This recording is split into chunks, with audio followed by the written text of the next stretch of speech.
faire en sorte que les rencontres ça se passent le mieux. Donc franchement, c'était très très intéressant. Ah, c'était bien, c'était intéressant cette intervention de Christian. C'était vraiment bien qu'il apporte un peu son savoir. C'était un peu bien, c'est bien qu'il nous apporte un petit peu ses connaissances, nous explique un peu le rôle. Moi, j'ai trouvé ça c'était bien. C'était fluide. Il nous a bien expliqué un petit peu. On a posé un peu des questions un peu sur son rôle, sur les rémunérations, comment ça se passe, qui paye, exactement quelles sont ses fonctions. Et ce qui est bien surtout, c'est qu'il nous a expliqué que, tu vois, quelque chose que je savais pas, tu vois, comme quoi dans le football, on connaît rien du tout en fait, c'est qu'ils font des formations pour déléguer, quoi. Ouais, Là, ouais. je m'en doutais même pas qu'ils faisaient On ça. en apprend tous les jours. On en apprend tous les jours. Ouais, On en on apprend en tous apprend les tous jours les de jours, toute mais c'est façon. toujours bien de savoir. J'ai trouvé ça intéressant. Ouais. C'était bien. Bon, bah allez, on va accueillir, on va accueillir Fabien. Salut tout le monde. Salut, Greg, Guillaume, Rodolphe. Fabien, t'es là, ouais, ça roule. Ouais, c'est bon, je suis là. Tu m'entends? Ouais. Je vais demander à mettre tout le monde en muet à part les intervenants et Fabien. Parce qu'après, ça fait des échos et c'est un peu le bazar. S'il y a besoin de prendre la parole ou de demander quelque chose, vous pouvez écrire sur le live. Vous pouvez écrire sur la partie chat de Zoom. Comme ça, on pourra intervenir ou vous donner la parole. Je vous demandais de ne pas mettre les micros en route parce qu'après, il y a des choses qui passent à travers, il y a des échos, il y a des gens qui parlent et c'est un peu compliqué. Donc, je remercie à tout le monde en tout cas d'être venu. On va attaquer avec Fab. Donc, voilà, Fab, tu vas te présenter un petit peu, Fabien. Tu vas nous expliquer un petit peu ton parcours, qu'est-ce que tu fais et qu'est-ce que tu fais dans le foot. Et puis après, on va attaquer dans le vif du sujet. Bon, bah, je me présente, Fabien. En fait, je suis le président du foot de Villette-Danton depuis, ça va faire 5 ans. 5 ans au mois de juin. Donc, on a repris le club avec une bande de copains, en fait. Et donc, on s'est lancé dans un tournoi un petit peu fou, en fait, lancé l'Ediscope de Villette-Danton. Parce qu'au club, on n'avait pas comment dire, il y avait pas de tournoi en fait du tout. Et avec Guillaume Lefer qui est là, on s'était lancé en fait un pari de lancer en fait un tournoi de foot, un gros tournoi de foot. Alors on avait débuté par des tournois un peu basiques. Et ensuite, on s'est dit pourquoi pas faire un tournoi de foot féminin. Parce qu'on a vu que le foot féminin avait vraiment pris dans la région. Allez, tu viens d'où, toi, Fabien? Tu nous as pas dit, tu viens d'où? De Villette-Danton. Ouais, c'est où? C'est dans l'Isère, c'est à 20 km de Lyon. C'est pas loin de un très beau maillot. C'est à côté de Lyon, en fait. On est à 20 km. D'accord. Voilà. Et ton club, c'est combien de licenciés à peu près? Tu nous expliques un peu ton club, tes structures? Alors, notre club, on a commencé il y a en fait 5 ans. On a repris le club, on était à 120 licenciés. Et là, on arrive à pas loin de la barre des 300 licenciés. Voire, je pense qu'on va arriver à plus cette année. On va, pour la première année, dans la première année qu'on prend le club, on va avoir une équipe senior, en fait. Ouais. C'est grâce à tous ces tournois qu'on fait qu'on arrive à augmenter le nombre de licenciés. Grâce à ce tournoi, on a pu grandir en fait. Ouais. Voilà. Après, je t'expliquerai la suite. Ouais, bah, de toute façon, on va y aller tranquillement, Fab. Ça marche. Ça roule. Donc, voilà, tu as quoi comme catégorie pour nous donner un peu une ordre d'idée dans ton club? Enfin, de U7 à U17. Ouais. Ensuite, on a des loisirs, où il y a Guillaume Lefer qui est présent, qui fête leurs 20 ans cette année. C'est ça, Guillaume, hein? Attends, je vais donner la parole à Guillaume. Guillaume, il va nous rejoindre. Oui, les loisirs fêtent leurs 20 ans d'existence. Me revoilà. Voilà. Ouais, donc on fait les 20 ans de la création de l'équipe loisirs cette année au sein du club de l'USVJ, Villette-Danton. Bon anniversaire. Ouais, bon anniversaire hein, cette année. Bon, donc, merci. Et on a une équipe de vétérans. Il y a Greg qui est là, il y a Rodolphe aussi qui joue dedans. Et voilà. Et dedans, on a des équipes féminines, U9, U11 et U13 féminines. Et la nouveauté de cette année, on va faire une équipe senior qui est prise en charge par Damien Solaire et Charlie. Voilà, Charles Maubon. En fait, c'est des gars du club ou du club voisin. Ok. Voilà. Ok, bah Un écoute, peu merci notre pour cette club, présentation, Fabien. On va rentrer un peu dans le vif du sujet. Est-ce que tu peux nous présenter ton tournoi de la Ladies Cup et puis dans les grandes lignes nous expliquer un petit peu comment c'était venu cette idée et puis comment t'organises un peu tout ça et nous présenter un peu ton tournoi. Alors en fait, on a créé ce tournoi. En fait, au début, on avait fait un tournoi U9 féminin.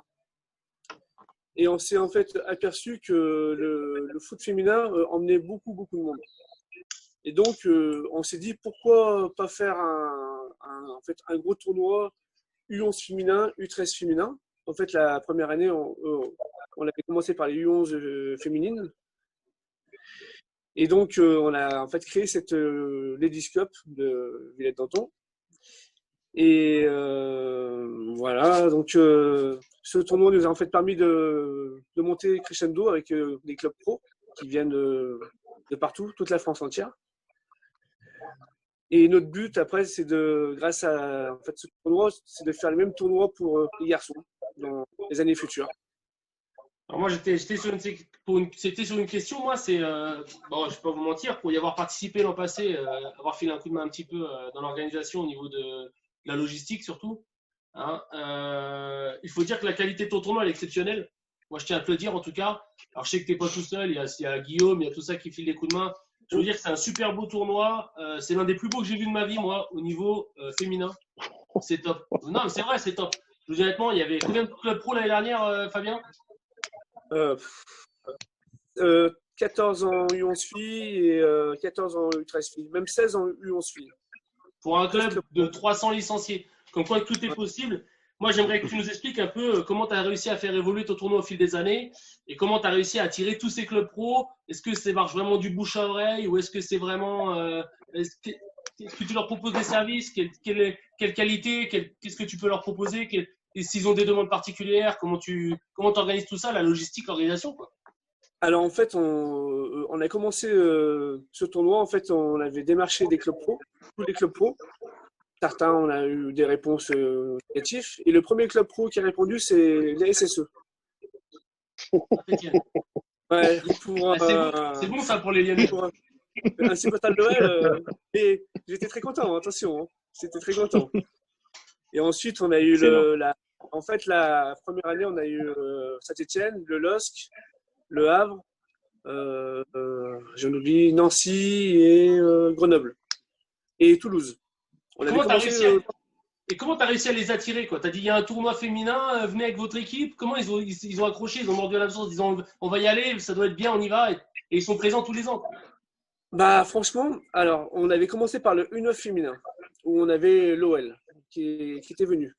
Et l'OL, après il y a eu la SSE. Une sacrée image de marque. Oui, c'est une grosse image de marque. Et cette année-là, l'OL ne pouvait pas venir. Et la chance qu'on a eue, c'est que c'est la SSE qui a en fait gagné. La chance, parenthèse, hein. C'est la SSE qui a gagné le tournoi. Ouais, et on connaît les rivalités. Et les rivalités. Et là, on a eu la chance. Après, l'OL, ils sont mis dedans. Et dès que vous avez l'OL dans le tournoi, là, vous pouvez être sûr que vous avez tous les clubs, les gros clubs pro qui veulent jouer contre eux, en fait. Mais après si je peux intervenir, après, on était conscient dès le départ qu'il y avait un créneau à prendre pour la création d'un gros tournoi féminin. Parce que le foot féminin, il était en plein essor. Et à l'échelle nationale, en France, il n'y avait aucun tournoi référence féminin. Donc il y avait une bonne base pour démarrer. En fait, si. L'idée de départ, c'était ça. En fait, on a un gros concurrent. Il y en a deux, en fait. C'est en Bretagne. Il y a le tournoi de Vernantes et un qui est à Quimperlé. C'est des gros tournois, en fait. Et donc, je m'étais dit, pourquoi pas faire pareil, en fait, faire en fait, un tournoi féminin. Et là, ça après, la référence, Fabien, si tu te rappelles, quand on en avait discuté, c'était le tournoi de Neuville-sur-Saône masculin. Oui, c'est ça. Où il y a des champions du monde hommes qui sont passés, plusieurs, ou des joueurs qui ont percé après, qui ont fait des grandes carrières. Et on s'est dit, dans la région, nous, il n'y a absolument rien, ça serait bien. Alors, au niveau masculin, tout était déjà pris. Il y en avait déjà des wagons. Par contre, au niveau féminin, il n'y avait aucun tournoi de référence dans la région, dans tout Rhône-Alpes. Donc, l'idée de départ, c'était ça.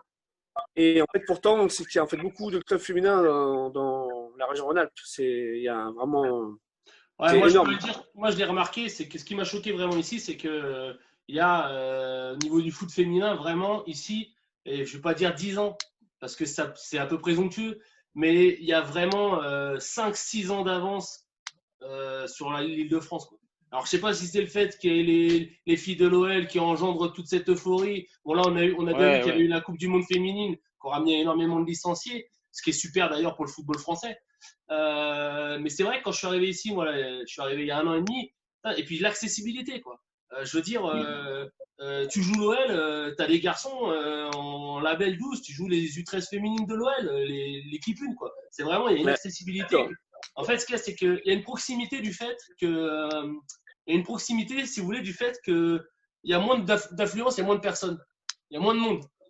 C'est-à-dire que démographiquement, il y a moins de monde que la région parisienne. Un club comme le PSG, faut passer par Sanois pour être vu au PSG, ou faut passer par le PFC. Là, c'est vrai que c'est tout de suite, on voit, hein, moi, je vois, on va faire un match contre Saint-Priest, t'as tout de suite des recruteurs de l'OL qui sont là pour les mômes. Je trouve qu'il y a une accessibilité qui est bien pour la région, franchement. Ah, mais c'est sûr, hein. C'est vraiment une chance d'avoir l'OL en fait à côté de nous, hein, parce qu'ils sont juste à côté et ça permet de nos joueurs aussi d'être vus, tout ça. Même pour nos joueurs aussi. C'est intéressant ça, Raph, l'organisation de ces tournois-là. Comment un petit club arrive un peu à fédérer. C'est hyper intéressant. Je voulais revenir aussi un peu là-dessus.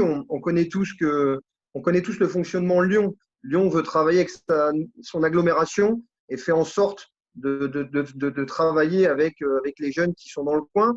C'est une politique lyonnaise, hein. Ça fait des années que c'est comme ça, que ce soit chez les jeunes et je pense qu'ils ont effectivement cette façon de fonctionner même dans le foot féminin. Par rapport à ce que tu disais dans le Val d'Oise et moi je vois dans l'Oise, effectivement, ça commence tout doucement à se développer. Alors, il y a effectivement des grosses structures qui, eux, ont effectivement des catégories de féminin. Mais le problème, c'est qu'effectivement, quand tu arrives en U9, en U10, en U11, en U12, généralement, dans les clubs, tu en as toujours une, voire deux. Donc, elle est mélangée avec le football masculin. Et après, effectivement, il faut aller faire des kilomètres pour pouvoir être attractif et aller dans des grosses structures qui, eux, effectivement, se sont développées un petit peu. Maintenant, on le voit bien, c'est à partir du collège où on arrive à avoir des équipes voilà, en U13, etc. Mais avant, on a beaucoup de mal à avoir des clubs dans le foot féminin, hein, effectivement. T'es où, Raphaël, toi? T'es dans quel coin de France? Alors moi, je suis du côté de Chantilly, donc je suis éducateur à Chantilly. Donc c'est la Picardie et on dépend donc de l'Hauts-de-France, d'accord, dans la Ligue de France. Et effectivement, donc nous, on a un club, mais on a développé ça via le collège. On a réussi à faire une équipe de foot féminin, mais dans les catégories en dessous, on a très très peu de filles. On a une ou deux filles qui se baladent en U10, en U11, en U12, mais il n'y a pas assez d'équipes féminines. Donc pour ça, il faut aller dans les grosses structures, mais faire énormément de kilomètres, quoi. Donc c'est très problématique, quoi. Voilà, l'avantage qu'on a, nous, c'est que Lyon, c'est un club locomotive. Et je pense que s'il n'y a pas de club locomotive dans le coin, c'est plus difficile. Parce que ici, n'importe quel petit village, maintenant, a quasiment des équipes féminines dans toutes les catégories. Je dis bien quasiment, mais c'est vrai que le développement était énorme, mais grâce à l'Olympique Lyonnais. Ouais, et puis c'est ce que je disais par rapport à ce que disait Benjamin, effectivement. Alors je sais pas, je connais pas la région lyonnaise, mais effectivement, on a un peu de retard là-dessus sur le foot féminin. Les clubs essayent de s'y mettre, essayent de rendre le foot féminin attractif. Donc nous, on a effectivement des clubs qui essayent, mais quand tu as 3 ou 4 filles, c'est compliqué de faire des équipes. Donc ils sont mélangés avec les U10, U11, U12. Et arrivant en U13, si tu veux rester dans le foot féminin, il faut faire des kilomètres pour aller intégrer des grosses structures, quoi. C'est vrai qu'ici, en région lyonnaise, c'était vraiment une culture, quoi, le football féminin. Mais vraiment, c'est quelque chose qui m'a choqué aussi, qui m'a surpris plus que choqué. Quand je suis arrivé ici, c'est que vraiment, moi, j'entraîne les U11 cette année. J'ai 4-5 filles, je pourrais presque y faire une équipe de filles, quoi. Tu vas dans d'autres clubs, il y a des équipes de filles partout. Vraiment, dans la région, c'est vraiment ça qui. C'est vraiment pas. Comment dire. C'est hallucinant. Ça se développe, c'est une normalité, quoi, d'avoir des féminins. Ils n'ont pas besoin de forcer pour avoir. Ouais, les gamines ici, elles sont toutes habillées avec le maillot de l'OL, elles veulent toutes aller au ballon. Hein, c'est vrai, Guillaume, qu'est-ce que t'en penses? Ouais, non, mais c'est tout à fait. Puis Ah, pardon, non, c'est Lionel qui a la parole. Non, Ouais, non, vas-y, tout à vas-y. fait, c'est devenu une banalité. Et après, je sais pas bien, il est mieux placé que moi pour le dire, je crois, mais au niveau pour gérer tout ça, je pense que c'est bien plus simple de gérer des filles en termes de comportement ou tout le reste que des garçons. C'est beaucoup plus facile, hein. Même dans le suivi des parents ou des gens qui entourent, C'est sûr. quand on voit le tournoi à Villette, il n'y a jamais un incident par rapport à ça. Franchement, c'est top, hein. Je pense, hein, Fabien. Moi, je voulais. J'ai plus Ah, de problème. Ah, J'ai plus de j'aurais problème. j'aurais des questions à poser à Fabien là. Enfin, Oui. 2 questions. Ça fait la date de création du tournoi, Ladies Cup. Tout à l'heure, tu as parlé de 5 ans pour le renouveau du club, mais ton tournoi en Bah, lui-même, en il fait, a quoi non, alors normalement, ça aurait dû être la 3e année cette année de 3e année. notre tournoi. Et on avait commencé par des tout petits tournois U9 en fait, et en fait tournoi U9 régional en fait, où il y avait déjà les. En fait, la chance qu'on a en fait autour de chez nous, c'est qu'on a Grenoble, Lyon, Saint-Étienne. C'est 3 grosses structures pour le foot, donc ça aide pas mal. Il y a aussi Bourgoin aussi, donc ça aide. Et notre tournoi, oui, en fait normalement c'était la 3e année cette année où là on aurait dû vraiment faire un tournoi mais exceptionnel. On avait tous les clubs, tous les gros en fait, le PSG, la Juventus, Benfica. Ouais, ça fout les boules, hein, mais bon, c'est comme ça. Hein. Mais tu vois, l'année dernière, on a participé à la Ligue des Petits Princes à Frontignan, là, à côté de Ah, Montpellier. Frontignan, je connais. Et en fait, cette année, ça aurait dû être leur 3e tournoi. Et j'ai été quand même assez agréablement surpris de la capacité de créer un tournoi aussi relevé, de l'organisation en 2 ans de temps. Je trouve ça formidable, quoi. Alors, Frontignan, c'est que leur tournoi, il est beaucoup plus vieux que ça, en fait. Avant, il y avait un autre tournoi où Guillaume, tu étais venu avec nous, Ouais, je pense. on l'a fait Il il y y a a quoi, une 5 ans, dizaine d'années? lorsqu'on avait repris le club, il y a en fait 5 ans. Ah non, oui, il y a 5 ans maintenant. Et là-bas, ils ont comment dire, beaucoup de terrain déjà. La chance qu'ils ont, c'est qu'ils ont un énorme complexe. Énorme. Non, mais je parlais. Ma remarque était plus sur la capacité de gérer tout ce tournoi, en fait. Et L'organisation. au-delà des Organisation, terrains, ouais. c'est après ce que dit Binge, ton tournoi a l'air d'être assez relevé. Et je trouve ça, en 3 ans de temps, d'être aussi performant, c'est top, quoi. En Mais fait, la chance qu'on a, c'est qu'on a beaucoup de bénévoles au club et des bons bénévoles. C'est ce que j'allais dire, tu vois. Vous allez mettre le pied à l'étrier. Je vous coupe une seconde, Fabien. Je t'en reprends tout de suite. Vous allez mettre le pied à l'étrier parce que j'allais revenir sur ma prochaine question et ça fait la transition avec la question de Lionel et ta réponse. Tu vois, ma prochaine question, c'était comment tu t'organises niveau logistique. Voilà. Tu nous parles des bénévoles, tu vas nous en parler des bénévoles. Tu vas nous parler un petit peu de où tu les fais dormir les équipes pro, comment ça se passe et tout ça. Comment tu as réussi à fédérer tout ça. Alors en fait, notre tournoi, depuis dès qu'on lance le tournoi, généralement c'est au mois de septembre. Donc on bloque une date du camping. Alors la chance qu'on a, c'est qu'on a un gros camping qui fait 1200 places, le camping Cap Fun. C'est énorme, c'est un truc. Et donc on loge tous les clubs pro et les clubs amateurs dans le camping. Alors ce qu'il faut savoir, que les clubs pro, on leur offre pratiquement tout. Certains clubs pro demandent le logement, le transport et plus nourriture, tout ça. Bon, c'est un peu. Des gens vont. En fait, alors moi, la première année, j'ai trouvé ça bizarre. Et je ne connaissais pas du tout ce monde-là. Hein. J'étais vraiment surpris. Et ensuite, je me suis dit, mais en fait, ça emmène tellement de monde qu'on rentre dans nos frais, en fait. Ça emmène des sponsors, plus des bénévoles, parce que les bénévoles, ils viennent aider parce qu'en fait, ils voient les grands clubs qu'il y a. Ça fait envie. Et donc, tout s'accélère. Oui, les grands noms emmènent de grands noms du monde. Les grands sponsors, ils viennent tout seuls, en fait. Et ça, c'est génial. Comme là, cette année, j'ai des clubs qui m'appellent, des clubs pro, hein, qui viennent tout seuls pour en fait s'inscrire, sans que je fasse une démarche pour aller les chercher. Et ça, c'est un gage de qualité. Royal. Ah oui.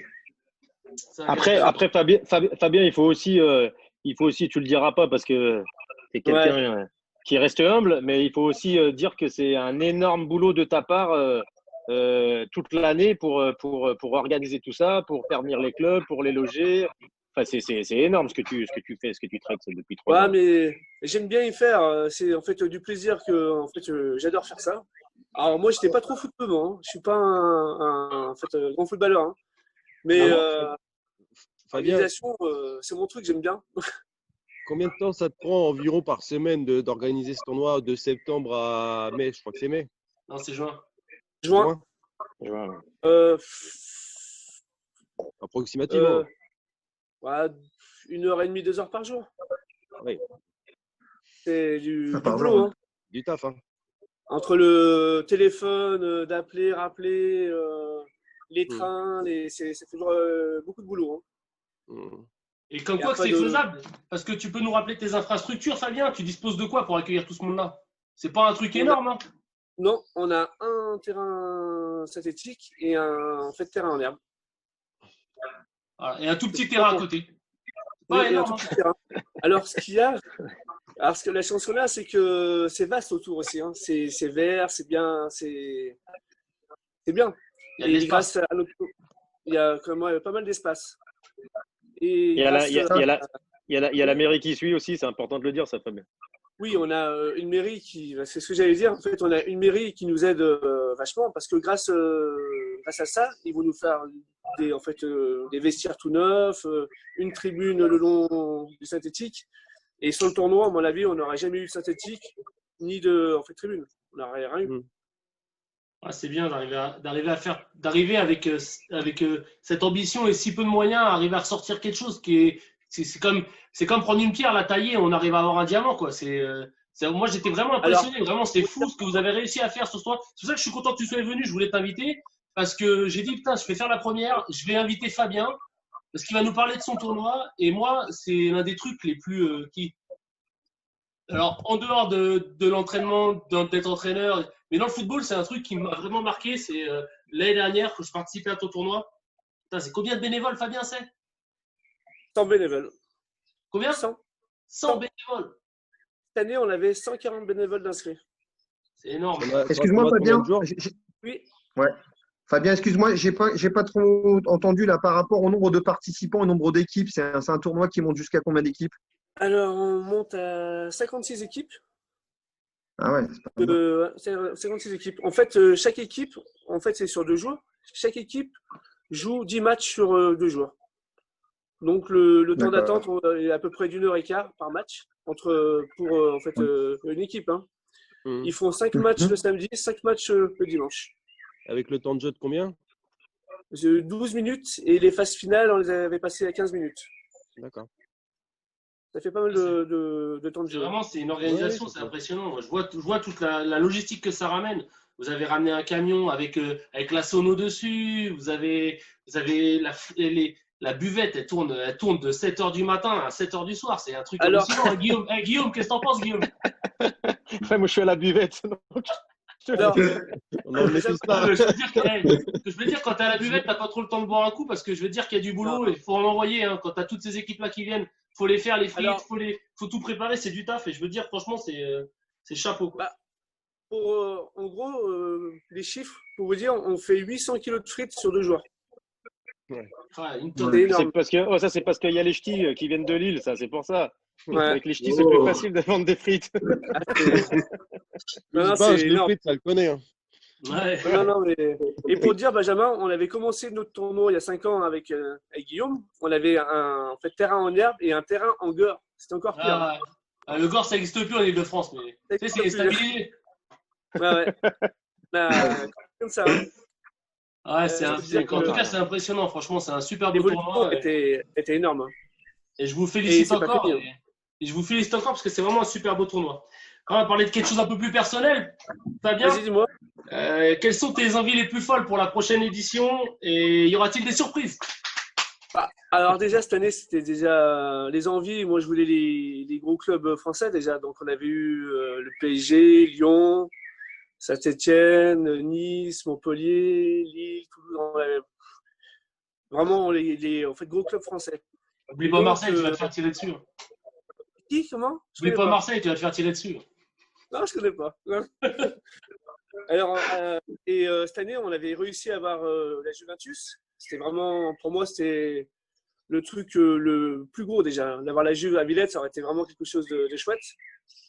Ensuite, on a eu le Benfica. Et l'année prochaine, le but du jeu, c'est d'avoir les gros, en fait. Liverpool, Barça. Les gros d'Europe. Les gros d'Europe. Et on va réussir. Ah, je m'en doute. Et la nouveauté de l'année prochaine, c'est qu'en fait, cette année, on avait un tournoi U11 filles, U13 filles et U13 garçons sur le même week-end. Cette année, on enlève le U13 garçons, on le passera avec le U11 garçons et U9 garçons sur un autre week-end. Et on va passer à 2 fois 30 équipes. 30 équipes U11 filles, 30 équipes U13 filles. Voilà. Et en fait, les 3/4 des clubs seront des clubs pro européens. Et on va créer 2 tournois de qualif. La petite surprise. Alors, je ne sais pas si je t'en avais parlé un peu, Guillaume. Oui, mais parce qu'il y a trop de demandes, c'est ça? Il y a trop de clubs qui veulent participer. On a eu 120 demandes déjà pour l'année prochaine. C'est énorme. Il faut faire un tournoi à 120, il faut faire un tournoi avec 120 équipes. Non. Demander à la mairie un terrain. Alors, on a synthétique, Fabien. Et 300 bénévoles. Alors, on a trouvé l'astuce. En fait, on va faire 2 tournois de qualif, dans un qui va être en Alsace avec nos clubs amis de la CIM et un qui va être à Saint-Paul-en-Jarret. Et là, ils vont faire, en fait, eux, ils vont prendre tout ce qui est tournoi, tout ce qui est club du coin, en fait, la région Rhône-Alpes. Donc, ils vont faire le tournoi de qualif chez eux, en fait. Parce que nous, on n'a pas les capacités pour faire tous les tournois, en fait. Ça fait beaucoup trop de tournois. Et ça sera des clubs qui seront forcément invités, c'est ça? C'est les gens qui font les qualifications pour vous seront invités au tournoi directement d'office? Alors, en fait, les clubs pro passent directement chez nous. Et les 3 premiers de chaque tournoi de qualif seront pris automatiquement, en fait. Plus le club qui organise le tournoi de qualif. D'accord. Ouais. Ah, ça fait beaucoup de boulot, mais voilà, pour faire des gros tournois, je pense qu'il faut lever le niveau. Et ça fait beaucoup de boulot et puis ça doit faire beaucoup de dépenses, tout ça. Niveau dépenses, oui, c'est. Dis-nous un peu là, tu sais quoi les marges de fonctionnement à peu près d'un si gros tournoi? Alors, pour dire, notre club avant, on tournait le chiffre d'affaires, on était à 25 000 euros. Depuis notre tournoi, on tourne à 110 000 euros. 110 000 euros pour 300 licenciés. 300 licenciés. C'est énorme. Et tu arrives quand même à t'en sortir à la fin de l'année budgétairement avec un tournoi comme ça? Parce que comme tu nous as dit, les clubs pro, tu les accueilles, tu leur payes le camping, tu leur payes les déplacements. Oui, on s'en sort très bien. Oui, on s'en sort. Et tu es obligé de démarcher des sponsors ou t'en as qui sont venus d'eux-mêmes? Alors moi, cette année, l'idée que j'avais eue, c'était de donner un nom à notre tournoi. Donc cette année, normalement, c'était la Ladies Cup, Intermarché Villette Danton. Ouais. Et en fait, c'est naming, naming de tournoi. Et plus le tournoi est haut, plus on arrive à avoir du naming dessus, en fait.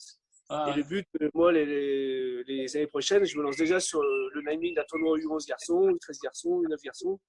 Je sais que ça marche. Faut pas le dire, Fabien, mais on copie les recettes de Jean-Michel Aulas, mais faut pas le dire.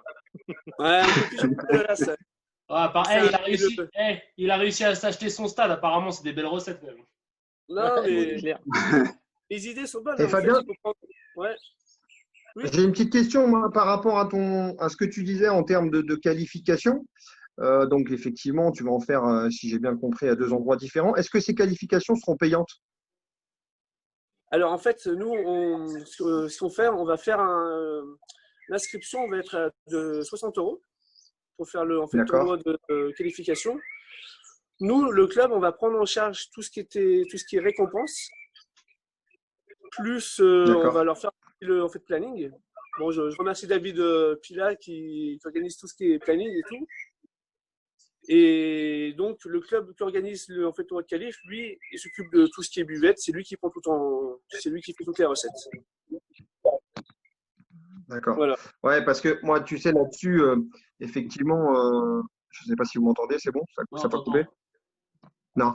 Ouais, je sais qu'effectivement, le problème, moi, je le vois donc au sein de mon club. Aujourd'hui, nous, on est proche de la région parisienne. Hein. Donc, dès que tu veux faire effectivement des tournois très intéressants, tu es obligé de passer par des qualifications.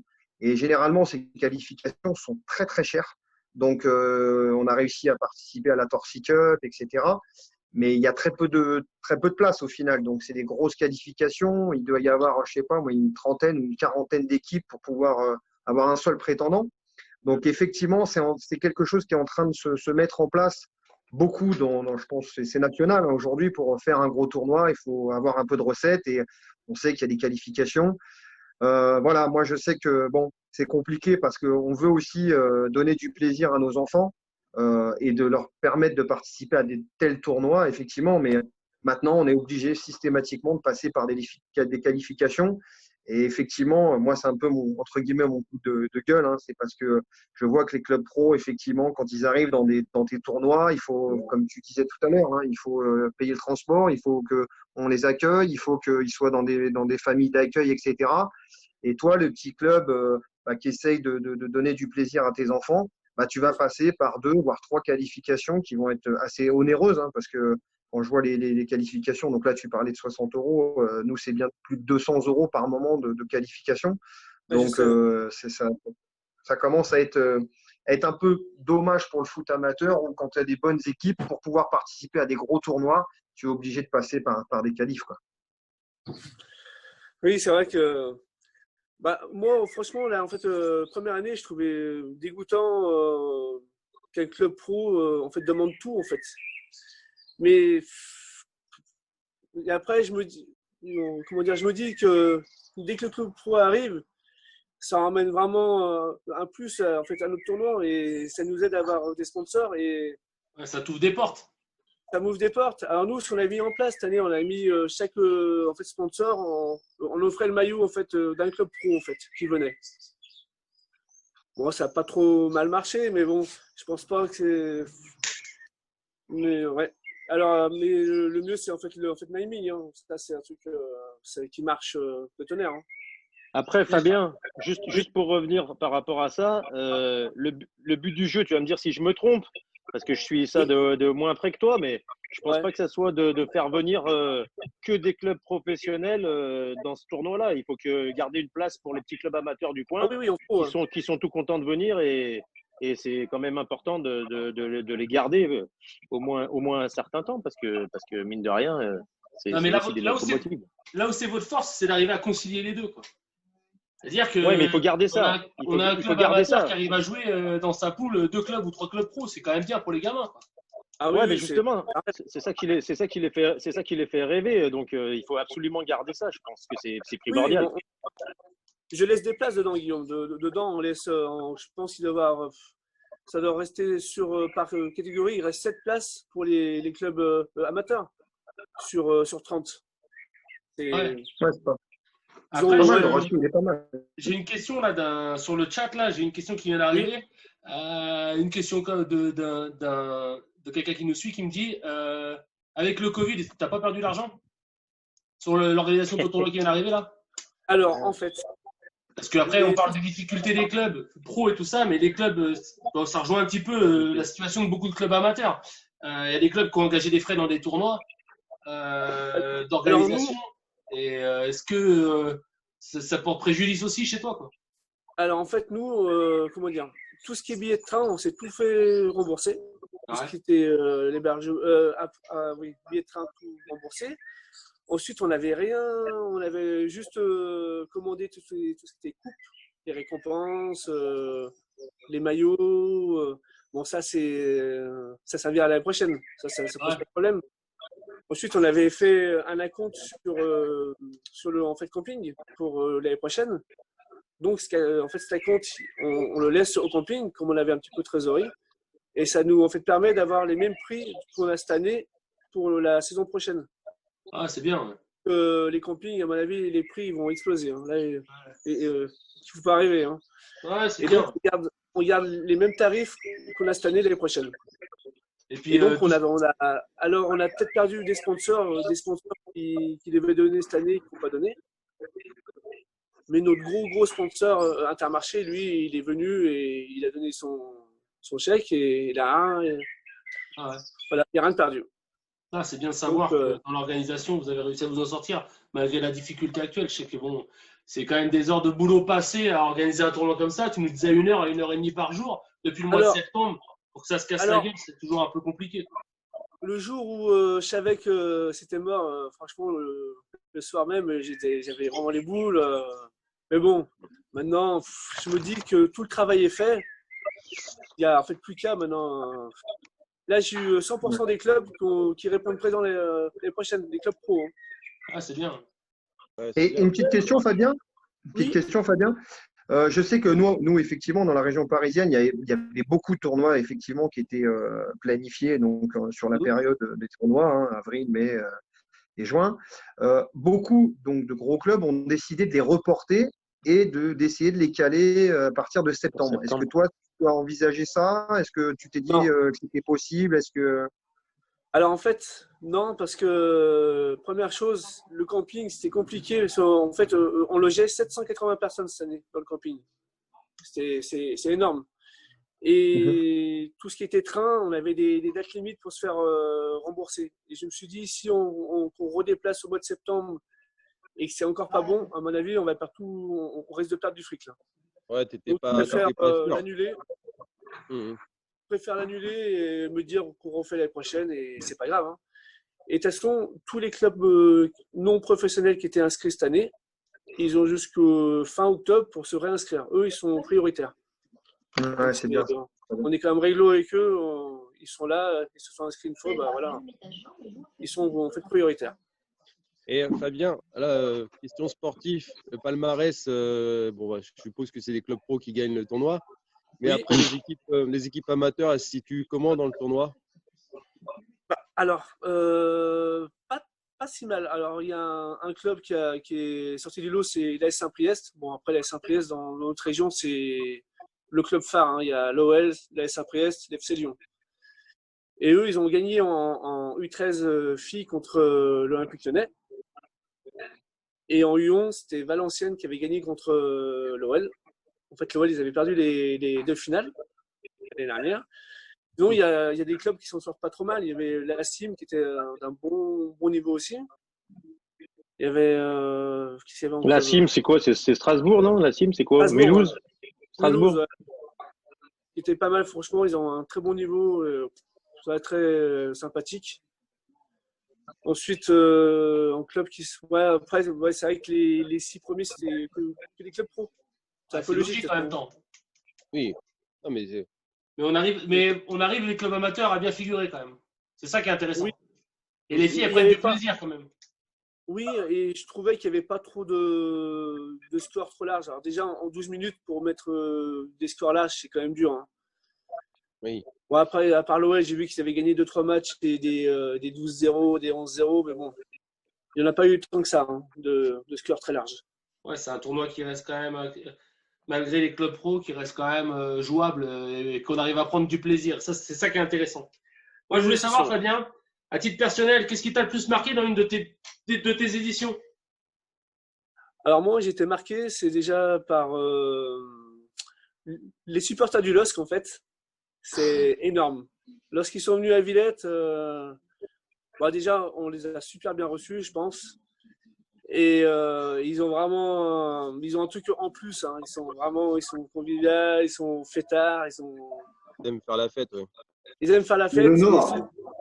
C'est énorme, ils sont vraiment sympathiques. C'est des gens vraiment sympathiques. On peut parler avec eux.